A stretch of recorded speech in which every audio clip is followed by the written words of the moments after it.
Wonderful. Welcome, everyone. It's great to see you. Can you guys from the original campus hear me okay? Yes. All right. Wonderful. So, again, welcome and good morning. My name is Marcia Otto, and it's my pleasure to be here bringing this really distinguished speaker to share with us his experience in public health. Good morning, ladies. And so perhaps we can get started by introducing ourselves. And I would like to start from those who are connecting remotely. I see Kiera Booker, Anaíde Herrera Morales. I also know that Ariana and Gisela are in Brownsville. So why don't you guys unmute yourself and introduce yourselves?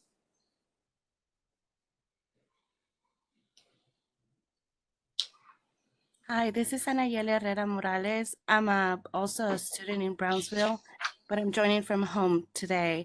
I'm in the epidemiology track, and I'm almost done, hopefully. I'm in my dissertation phase. Nice to meet you all. Great. Hello, I'm Isela de la Cerda. I just completed my PhD with an epidemiology major, biostats minor, and advanced breadth in July of last year. And right now I'm working as a postdoc for Dr. McCormick and Dr. Fisher-Hawk here on campus. And good morning, everyone. My name is Ariana Garza. I'm hopefully last year PhD in epidemiology student as well. I am completing my dissertation with Dr. Cho, and I'm also a pre-doctoral fellow with CITRIS. Thank you. Hi, everyone. My name is Kiera Booker. I am a third-year PhD student at the Dallas campus, and I'm currently in my dissertation phase with Dr. Bala. Great. Kiara, we don't see you. If you can enable your camera, that would be great. We would love to have you. 1 second. Yes, just 1 second. Let me see if I can do that. We're having really bad weather in Dallas right now. It's icing and raining outside. So I'll see if it messes with my internet connection. Okay, and I hope you won't have any interruption while we are here. All right, here in Houston, let's start from Maha. Okay, hi everyone. I'm Maha. I'm a PhD student in epidemiology with a minor in biostatistics. And currently I'm working, I work part-time with Brighter Bites, a little bit with Catch. I'm a TA for Dr. Otto for FE3. And I'm working with the Center for Nutrition on a grant regarding nutrition and security. Hello, I am Manisha Kornar. I'm in my second year PhD, environmental disease prevention track. I work as a GRA for Dr. Otto. And I'm interested in biosafety and just disease prevention in general.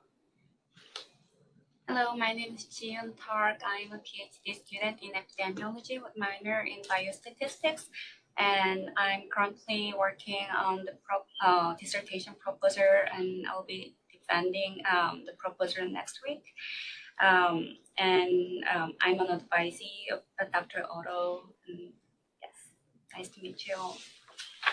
I am Sashwati Upadhyay. I'm a second year environmental disease prevention PhD. My research interest is in climate policies and how it impacts the community. So I'm currently working on a proposal defense with Dr. William Perkison. So hoping to also defend my proposal by the end of this summer. I'm really happy to be here. Thank you. Hello, everyone. I'm Fatima Makia. I'm a first year epidemiology PhD in epidemiology student here, and I have completed my MBBS and MPH both from my home country, Bangladesh. And I have shown the major interest in infectious disease epidemiology mainly, and I also love cancer epidemiology and part of maternal health. And I'm really happy to be here today. Thank you. Okay. Hi, everybody. My name is Amanda Ojariga. I'm a first year PhD student too. I currently work with the Public Health Informatics program here with the School of Public Health. I have interest in infectious diseases, especially neglected tropical diseases, cancer epidemiology, and more recently, HEOR, health outcomes research in public health. So really happy to be here. Nice to meet you all. Thank you. Hello, my name is Peggy Zhou. I'm a first-year PhD student in epidemiology. I'm currently working on the cardiovascular disease and chronic disease. I'm interested in quite a lot of things like cancer and other chronic disease, metabolomic diseases. Yeah, so nice to meet you. Nice. I'm Holly Hill. I'm a third-year PhD student, and I'm almost done. I just set up my dissertation defense yesterday, so almost there. My interests are in cancer genomics and bioinformatics. I'm a GRE at MD Anderson, and my special interests are big data and integrating that with different epidemiological factors. Wonderful. Thank you. That's Thanks, great. everyone. Wow. Go ahead, please. To introduce myself. So, no, you don't need to introduce yourself. We all had a chance to look at your CV, and we are extremely happy to hear from your experience. And as you could hear here, there are a number of students with interest in different areas of public health, right? And very often, we public health scientists, we are left with the tough task to craft our own path, right? We start from a broad interest in a certain topic, and then we are here working with mentors and advisors to understand what course should I take, what experience should I pursue in order to refine that broad interest, different from other areas that path is already crafted, right? And so one of the things that you have a large variety of experience is starting from your degree with bachelor's degree with emphasis in Greek and Latin, and then pursuing a degree in medicine, and then later on occupational medicine, and then shifting to epidemiology. It seems like you have walked that path yourself. And I would love to hear from you, how was it for you? How did you move from a broad and vast interest in everything, in history and in architecture and symbols and all of that, to slowly crafting your path to something specific and that led you to this wonderful career? How was it? Thank you.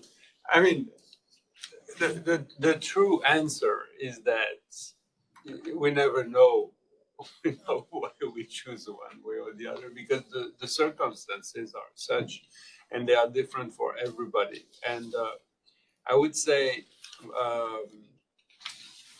one thing that probably characterizes my choices when I decided to become an epidemiologist is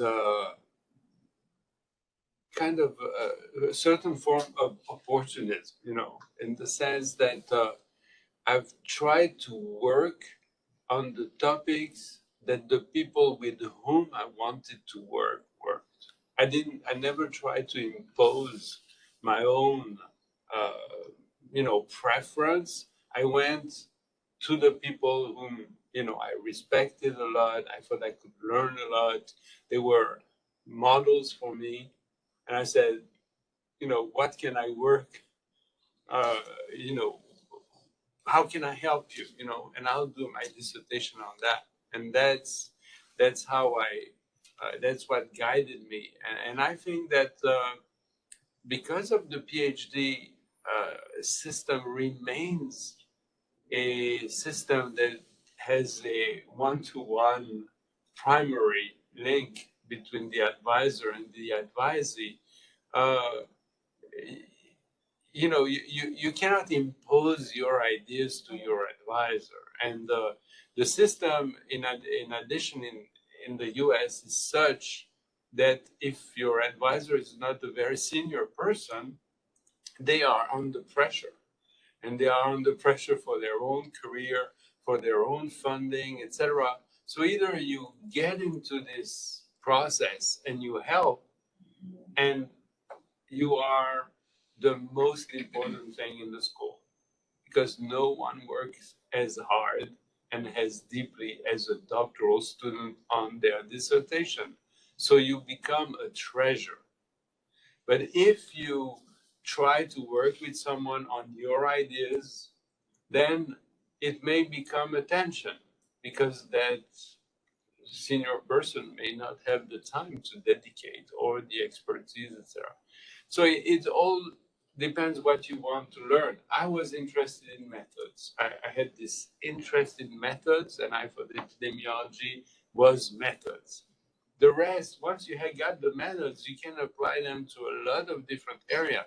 But the methods is what you need to get.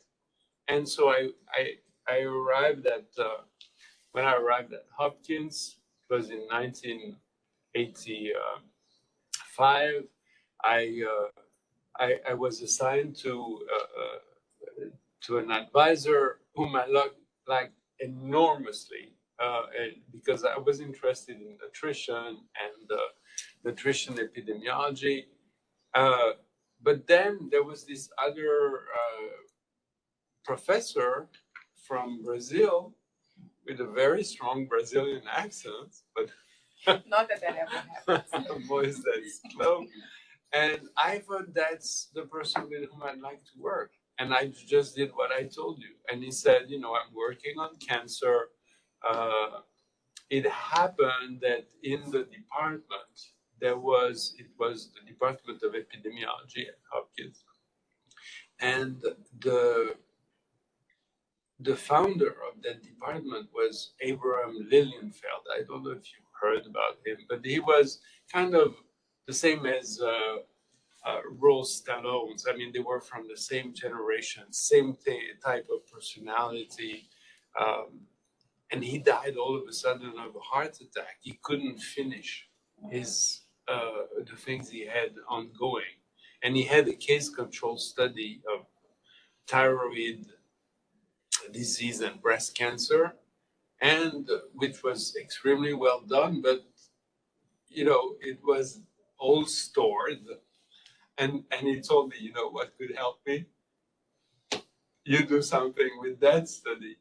And it was a lot of work, because it was at that time, you know, how partly computerized, but there were a lot of records and things. And it took me a year to bring back the study to life. And I discovered there were family studies, etc. And I helped them this way, and I had it, what I had in return is, I think, a strong training in epi methods. I wouldn't say the topic was, I loved the topic. No, I didn't like the topic particularly, but I loved epidemiology, and I loved the interaction with this person who was able to, for me, because everybody is different, you know. But for me, Moises had this idea of epidemiology in his head. He actually has translated it now in a book, which is Intermediary Epidemiology. But he had this whole system in his head, and I could connect to that. That's what mattered. So when I went home after my training, I wanted to go back to Geneva, because I had a grant. You know, the Swiss government had paid me for 4 years, me, my wife, you know, extremely good conditions.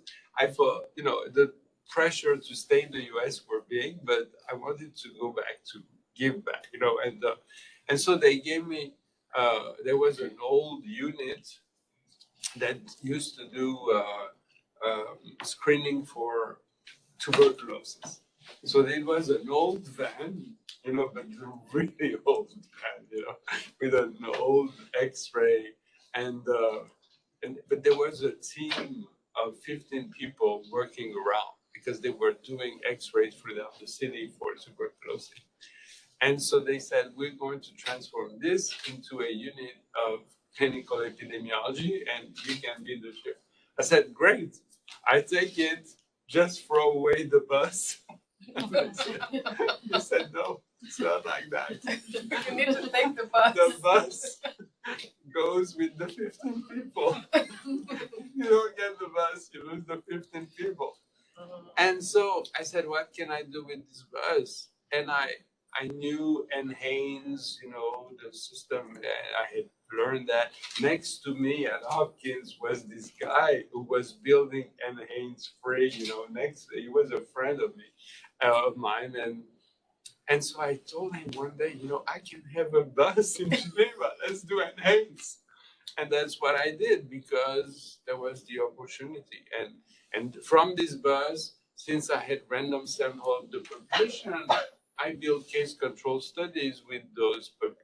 And so it's like that, it's kind of, that's what I call opportunistic, because it depends on the opportunities that I met. I didn't try to impose. History is a different story because I always wanted to be a historian since I was, like that. Actually, it's the thing I've been doing for the longest part of my life.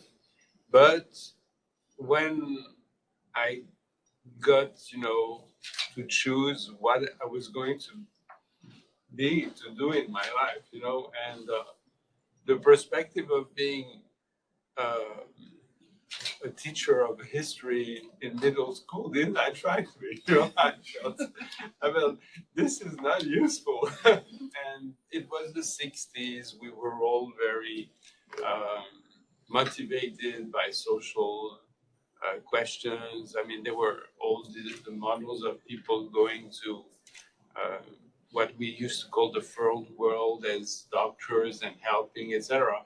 I said, I think I want to do that. And it was easy. Switzerland, free study, you don't pay. You want to go to medicine, you go to medicine. And then you have selection process, but you don't have to borrow money. You do it. And so I chose medicine for that reason. And when I thought I could become an occupational doctor, because I want to help the working class, and I want to do something that has some, I would say, political dimensions with it. And so I trained in medicine. Then when I finished my training, I wanted to go in public health, but public health then was considered the place where people who were afraid of patients were going, It was kind of, people had a lot of contempt to public health, So if I were going to public health directly, would have no respect to me, I would have found myself in a terrible office, in a building. I mean, it was horrible. So I said, I'm going to be an internist. I'm going to have the training so I'm respected as a doctor, and then I will do occupational medicine. So I did that. And in Italy, they had a system of occupational medicine, which was extremely advanced. Extremely advanced. It was, there was based on workers' participation, was prevention on the workplace. I got a grant, went 2 years there. And while I was working and learning occupational medicine, everyone was telling me, occupational medicine is great, but the real thing is epidemiology. Epidemiology, what's that?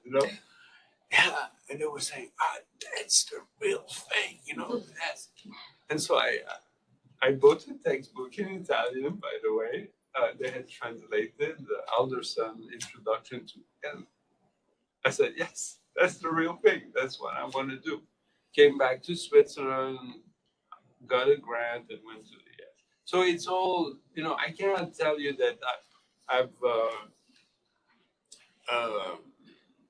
had a plan, and that's where I am. I kind of responded to situations, but actually, I never tried to impose what I really wanted to do, which was being a historian. I mean, I became later because I got grants and things like that, and I never stopped my interest. But I never tried to impose that, and maybe that's what worked. Maybe if I had tried to be a historian, I would have had a totally different story. Actually, I know now today that in the US, historians can have a very different career than what I could perceive from Geneva in that time. And actually, there's been a Nobel Prize, a historian from Chicago has had a Nobel Prize at some point. And so there were options which I didn't. The other thing that I really considered very closely, and just to give you, and sometimes I think that could have been also a good solution for me, was to become a primary care doctor in some, part of the city where they needed me the most. There were lots of immigrants, and I speak several languages, and this is maybe the only thing that I when I think of my life, I think could have been even just as rewarding in terms of my personal career than doing what I've done. So that's a long answer, but you asked for it. It's phenomenal because very often when I find myself in a similar situation, obeying the circumstances, right? Sometimes it may feel like the circumstances are against me. I really wanted to do this, but then I was brought to this place, and all of those things that seem to be against us. What you are telling us is that the circumstances may show the way, the path that is unique to me, like a combination between my interest and intuition and passion for a particular topic, finding someone, and I usually tell this to my students, you don't know what you want, find someone you want to learn from, because that energy is attractive and you want to follow that. And I love when you say, I never wanted to impose my ideas, because very early on we all have many different ideas. We don't know where those ideas are going, but following something concrete may allow me to learn more and then continue my own path with my passion, with my interest, with new intuitions, and so on. This is, I think, extremely helpful for me too. This is a free conversation, guys. Feel free to raise your hand and follow up on anything that it's been said here. We have a few questions that you guys shared, but we want also to be very free to ask questions, including you guys, everyone, you guys on the regional campuses as well. Can you tell us a little bit more about, I will keep asking questions if you guys don't, okay, because it's based on also on my interactions with you all. So where do you see, and we got a few questions on these, if you touched on, okay, if I was to do something different, perhaps medicine would have been maybe as good as what I've done, right? Which is phenomenal statement. My life is at its apex because I am following everything that is in front of me. But tell us a little bit from your historian, epidemiologist, from your experience, where do you see this field going? Some of us who are training and studying and trying to understand what's this big picture of public health of today, what is it that we should be mindful of and paying attention to, and perhaps pursuing some additional training so that we can have new opportunities? Mm-hmm.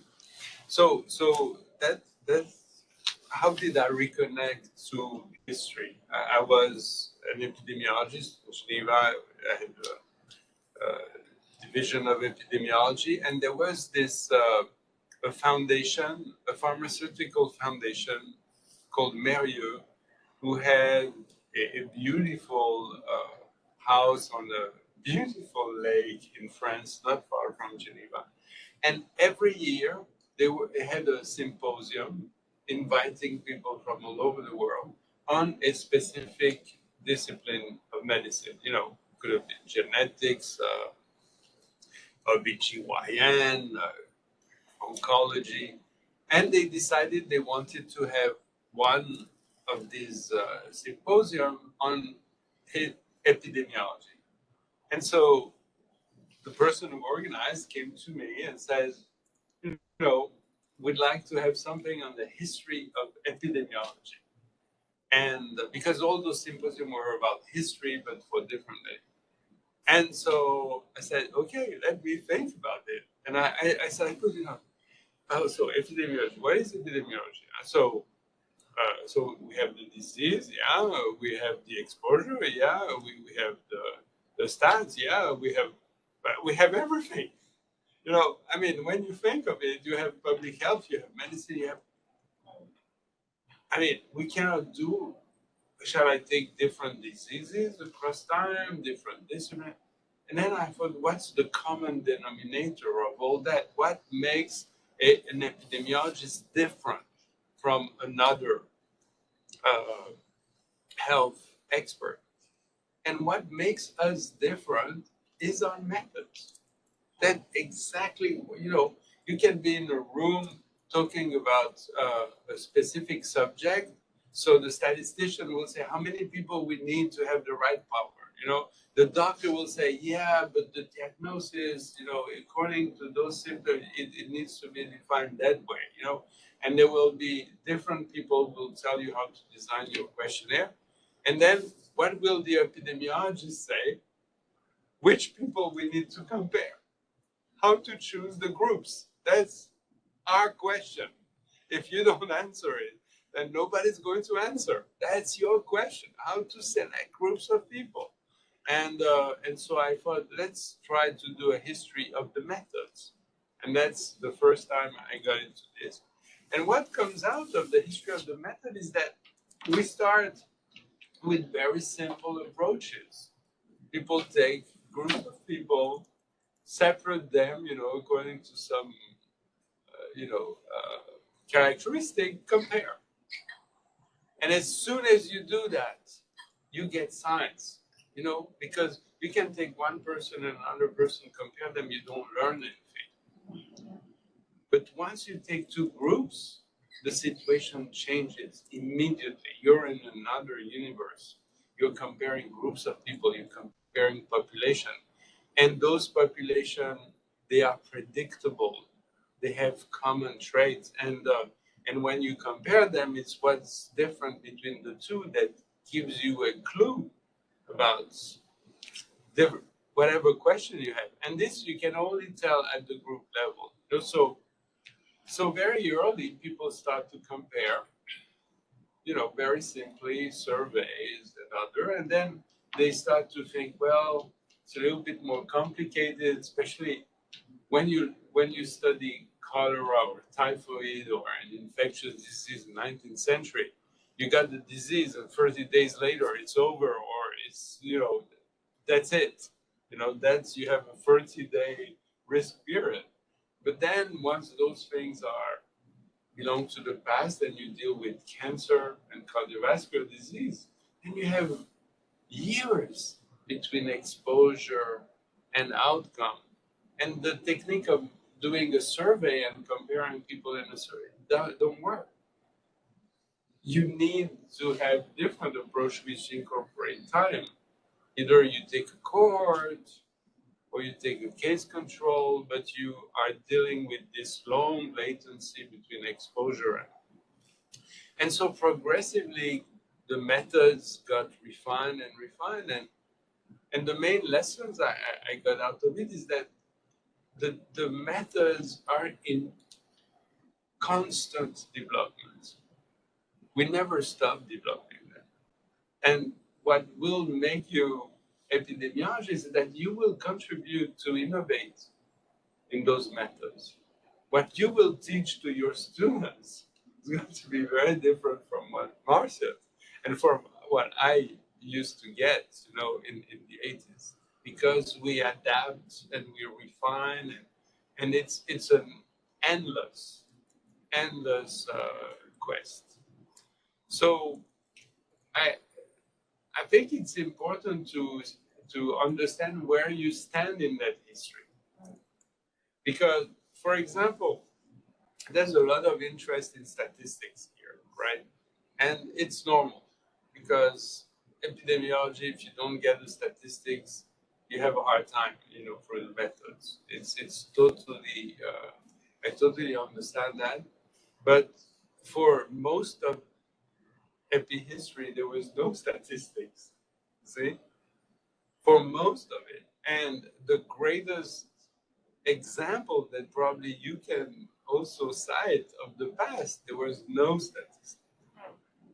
And people like Stallones here had, a strong sense of the limitation of statistics, because they thought what mattered is the reasoning, the way you connect the information, the way you interpret the population data. And they were very skeptical about statistics. It was not Stallones, but someone else, Ernst Winder, same generation, same idea, with whom I work sometimes. And so he used to tell me, if it's statistically significant, it needs to look statistically significant. I mean, that means the difference must be huge, otherwise who cares? And so there is interest for you of going back to those older epidemiologist work and reading it. It will help you transition in new phases of epidemiology. It will help you bring back maybe old forms of thinking, but enrich with all the statistical and now mathematical developments. I have a question. I mean, since we were talking about, and with your experience, you've worked with new researchers of your generation and the ones prior to it. What are some of the things you would say that as a continuing public health researcher, you've learned from probably the new researchers who have come in, and what would you like the new researchers to learn from your generation as well as the previous generations, just to kind of have that continuing education, but also innovate, like you said, just curious with this. So I've learned a lot from the younger generation, because I trained in the 80s. My training is essentially Rothman's, there was something before, but the most important text of the time was Modern Epidemiology, the 1986 version. I wasn't absolutely exposed to all the new Robbins-based, approaches of causal models and DAGs, etc. This I had to learn. I wasn't exposed to genetic epidemiology. I had to learn, and I took classes and I learned. But I mean, I'm probably extremely impressed when I see how the easiness that young people have with very complex questions, that for me were almost out of reach, because we were designing our case control and we had limited sample size, and so power was always a problem, and interaction was something you could hardly explore because of sample size, etc. And you knew it was important, but etc. So and we had lots of misunderstanding about what is confounding, what's a bias, a selection bias, and things like that. So now I see people have not only, facility, to deal with much more complex issues, much larger sample size, and to reason, with those tags, which at the end are a very interesting form of reasoning. But you know, when in 2014 I was at Harvard, I gave a symposium. At the end, there were two panel sessions. There were the people of my generation, and then there were the young doctoral students, right? The people of my generation, I didn't take a single note. I mean, that was what they said. I could have said it myself, was totally within, you know, my. And then the younger one, I was taking notes after notes because they were helping me to see just above the wall that is here, you know, and so I think there is you have a flexibility in your head, and that you have a tools that we never had before, and so that's the big part. I think what you should learn from the past and from Rose Stallones in particular, because he's a model of that generation of classical, I call them classical epidemiology, is to think of how is your work useful for the people, for the population. And Rose Stallones had only one obsession, you know, how can we change the reality around us using epidemiology for that purpose? And the movement that followed him, the modern epidemiology, has moved a little bit away from that. We have to acknowledge that. And I see this now as an editor, you know, from the journal perspective. I spot what we call among ourselves the epi articles. You know, the epi articles are pure associations. And you don't know why they look, you know, and I was like that. You know, I was an epi person. You know, I sent lots of articles with tons of odds ratios, but the relevance of this for public health is absent. So, but sometimes it's very, very simple. But you would have shown Rose Stallones data. The first thing he looks at is the prevalence. How many people? No, what's the proportion of men, women, different characteristic, ages, etc. The outcome, you know, how common is it in the book? That's what he looks at. Then the model is a different story, but then you plot these across time, across place, etc. Okay, I'm missing this when I get those epi articles, because I don't know why they're looking at it, but also what's the relevance.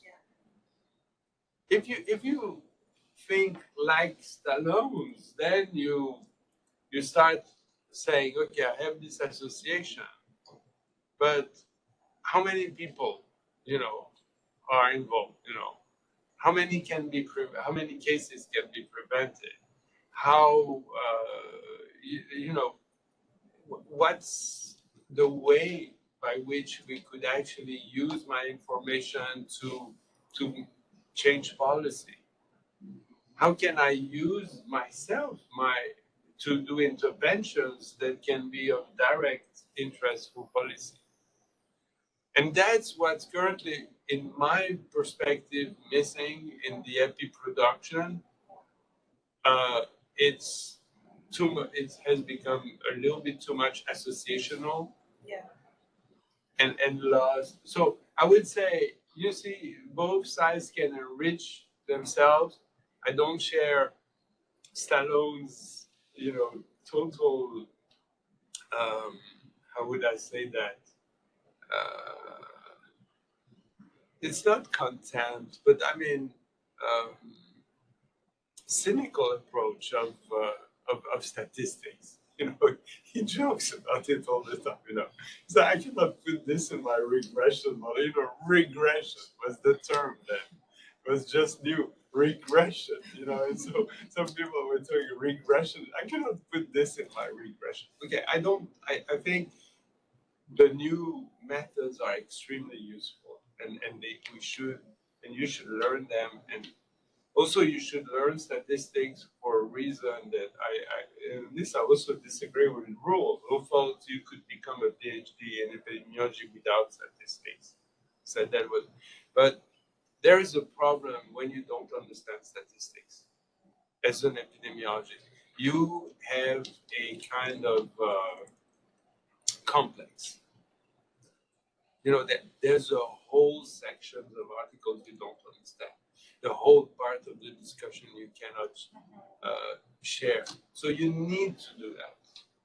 Doesn't mean that it needs to be on the top of your way of thinking, but you need to be trained in order to understand and to be part of the conversation. If you don't have that, it's going to be a problem all your life. I got a master in statistics because I was going back to Geneva. I was the only epidemiologist, only statistician, everything, you know. So I needed to learn all that, but I never regretted it because until today, there's no conversation in epidemiology that I don't understand.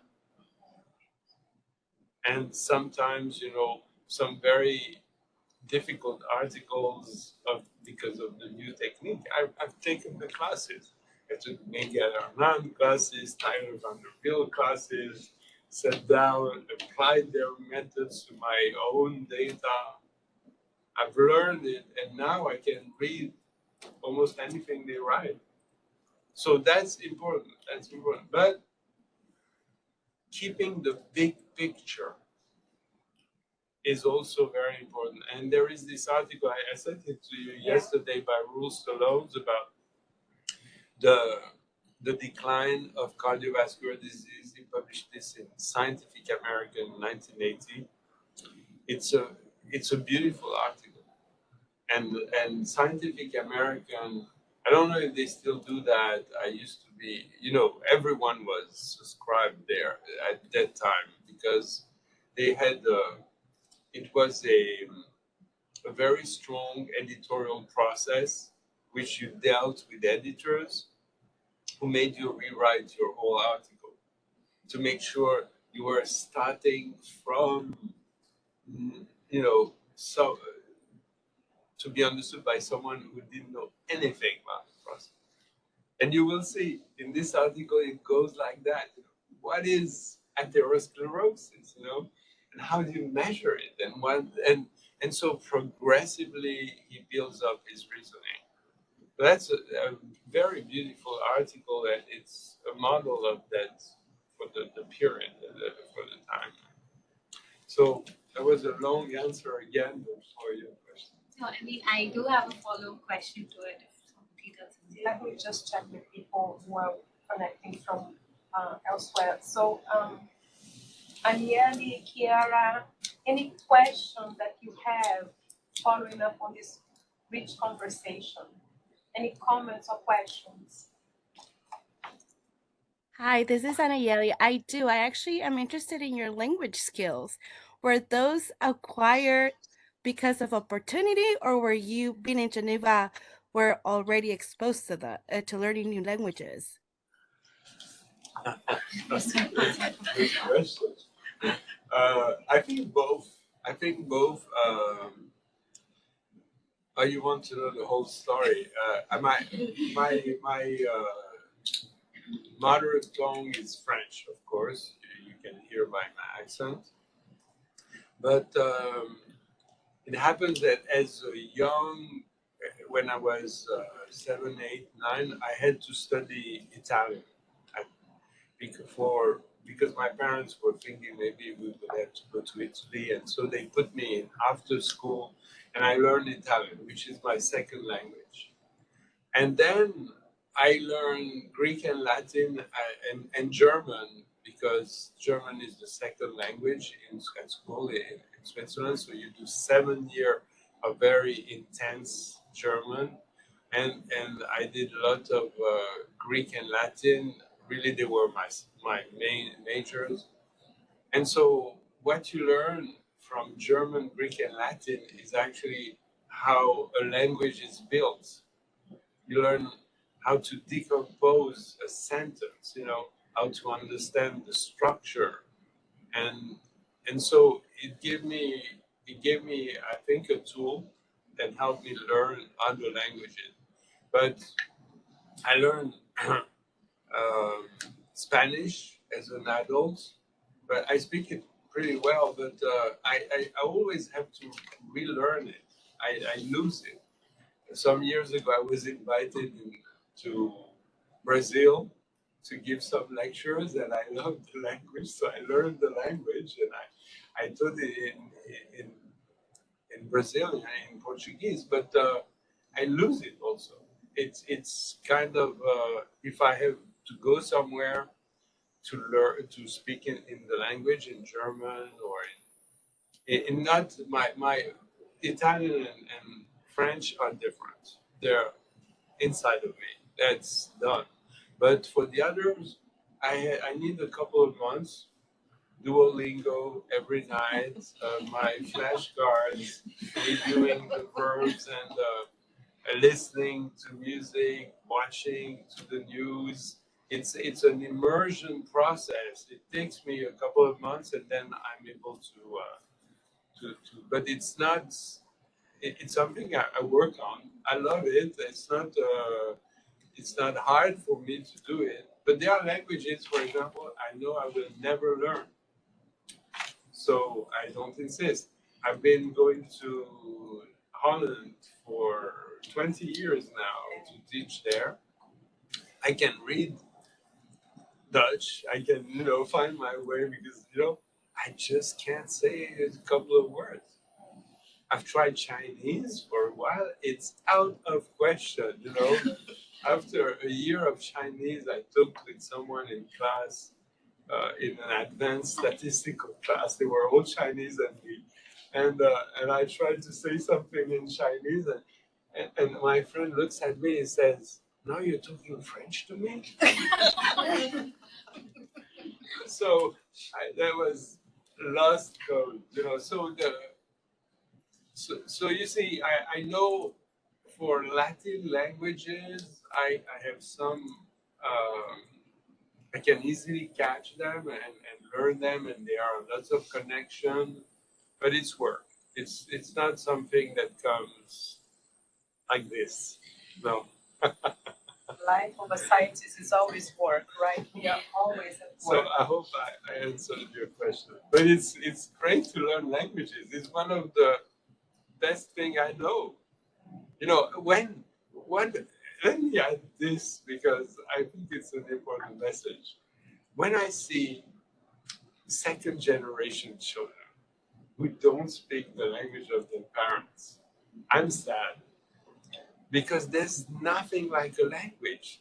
It gives you access to a whole culture. And your mother tongue is the best way to express yourself. Yeah. So when I see people, they say, they don't want to speak. I speak Spanish better than them. I mean, it's a big. It's a big mistake, and I can understand why. I mean, I'm not, saying that I don't understand, and some people want to, get there. They feel American. They want to have their American personality, but a language is really something that opens so many doors. When I go to a country I don't speak the language, I feel in the dark. Yeah. I go to Brazil now, I feel, like there's light around me. I understand, people read the news, you're part of it, and the culture, the music, the literature, all this. Wonderful. So we are running out of time almost, and I have two questions that I would love from students that I would love to hear your take from. You talked about languages and Dean Stallone's mastery of writing. right? And once I heard that clear writing is kind, unclear writing is unkind. There is something about communicating science, writing, understanding, going through the process of struggling with it, understanding and communicating clearly. That is a very important skill set to have in public health. I wanted to get your thoughts on how is it, what are your tips for those of us who are writing day and night, right, on clarity, from an editor's perspective, but also from a scientist perspective. And then the second question, which came from many of you, is how do I go about, you talked about the journey and circumstances and places and being shaped by what is evolving ahead of you. And some students here are moving toward their next step, which is pursuing a postdoctoral training and so on. So that second question is, how do I go, how do I prepare for this new world kind of opening up in front of me from your perspective? It's a tough one, and there's not, there's not a recipe, but there is wisdom, right? Okay. And Absolutely. But I mean, I'm going to answer the first question in a little bit, not indirectly, because you can work a lot on your style and having a very nice article, etc. If it's not read by the editor, it won't help. I mean, as much as you write and you prepare a beautiful article, it needs to be read. Okay? And there's a skill which I think is missing in the training of doctoral students for publication, is how to select the journal where you submit your article. This is extremely important. And it's not something that you do in a couple of hours.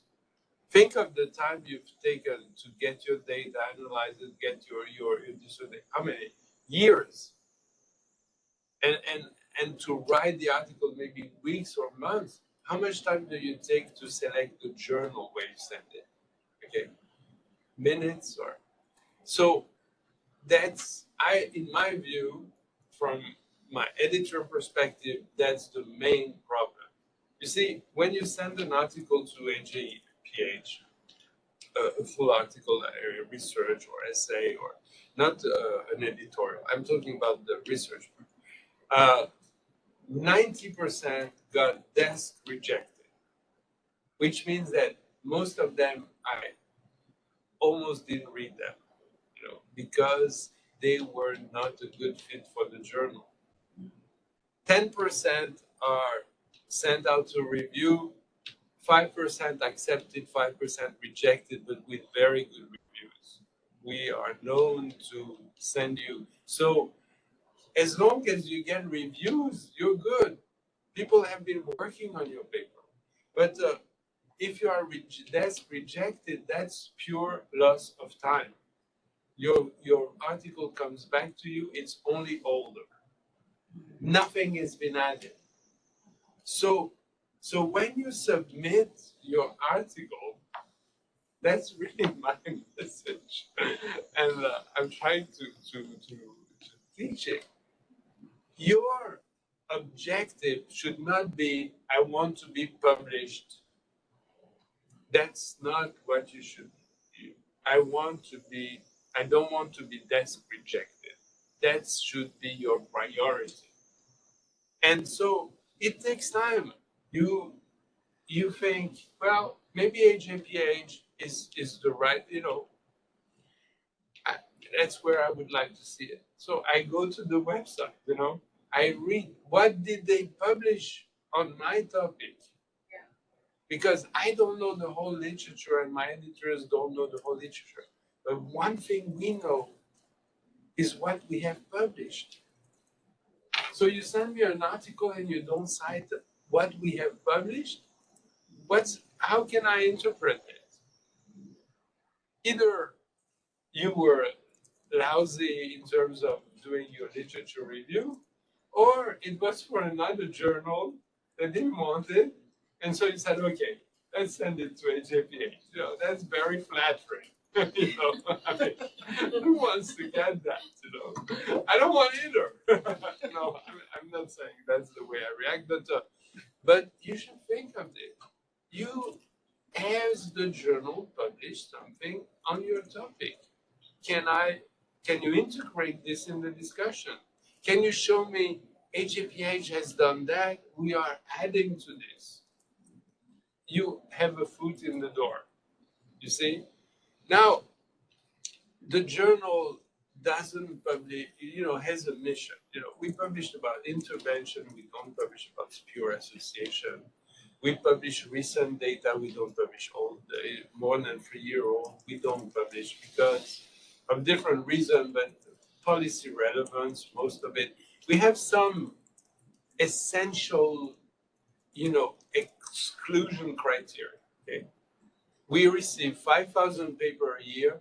I won't change those criteria for you, even if you have a great reason. The most important data set in the world, it's unique, there will be no other.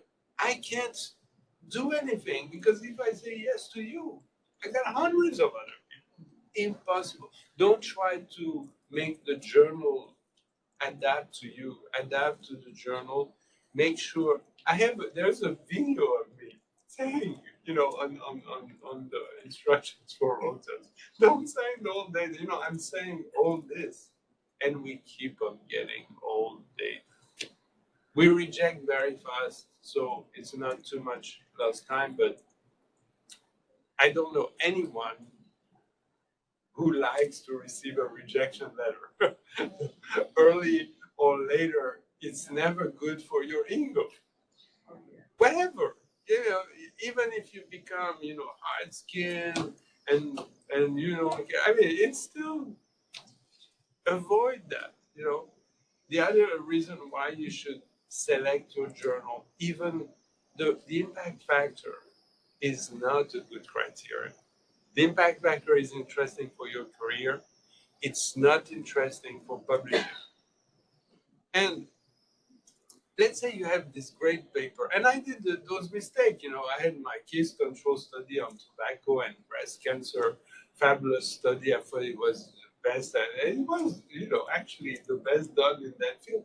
But the only people who could understand that were American Journal of Epidemiology. I should have sent it right away. I spent a year trying all the other journals in the world to end up in AJE. Ridiculous when I think of it now. You need to send it where you think you're going to be of interest. You know, it fits the journal, the mission. They had other journal articles like mine. I read those articles. Mine is not 6,000 words when the maximum is 3,500. You have 4,000, that's okay. But 6,000, I'll never read that. You know, it's out of question. You need to understand and choose your journal. Then publish fast, even if it's in a low. I mean, it's not the highest impact factor journal. When I invite you to be reviewers, I look at what you publish. When I invite you to write editorials, I look at what you publish. It doesn't need to be in New England or JAMA, etc. It needs to be on the topic. So you publish, you build yourself a record, and you go, you know, you'll get where you want to be. It will take no time. But spending a year without publication only because you've tried, you know, in the order, you know, New England, JAMA, Lancet, we go down, down, down, you get to AJPH and then down, down, down. That's the wrong approach. So that's my message to you. It's very simple. Be obsessed about not being desk rejected. You don't want that. Being rejected with reviews is good. Not the best, but it's good. You improve your also if you get reviews, follow them because you may get the same reviewer again. You know, the best reviewers are not that numerous. So if you get a very good reviewer, you go to another journal, they may send it to the same one. So that's my message, and I think maybe if we are short of time, we may stop it here. But I thought that was an important. Wonderful. Thank you so much No, for this wonderful conversation. Let's thank Dr. Morabia. We are going to meet everyone. I hope you guys can join us at noon. He will take us through an amazing conversation about the history of methods and concepts in epidemiology. We do not hear this conversation anywhere else. So I hope you guys can make it at noon in the auditorium. Thanks everyone for joining us today. Thank you so much.